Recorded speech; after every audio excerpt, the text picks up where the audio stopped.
Kaya mga dalaga, makinig kayong mabuti sa akin.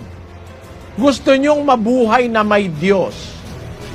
Gusto nyong huwag kayong mapahamak, huwag kayong iibig kahit may nararamdaman na kayo na pagmamahal. Huwag nyong itutuloy pagka ang naiibigan ninyo ay nagdadala-dalawa o nagtatatlo-tatlo ng nobya, masamang tao yan sa harap ng Diyos. Ang salita ng Diyos ay hindi masisira. Ang langit at ang lupa ay masisira. Ang salita ko'y hindi masisira. Sabi ng Panginoong Kristo, ang salita ko'y hindi lilipas. Ano ang isa sa salita ni Kristo? Sabi ng Kristo sa pamamagitan ni Santiago, ang taong may dalawang akala, walang tiyaga sa lahat ng kanyang ginagawa.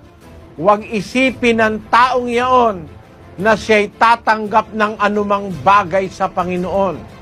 Pag nakakita kayo ng isang lalaki, nanliligaw sabay-sabay, 2, 3, kahit na mahal mo, kahit yan ang pinakapogi sa lahat, huwag ka nang tumuloy.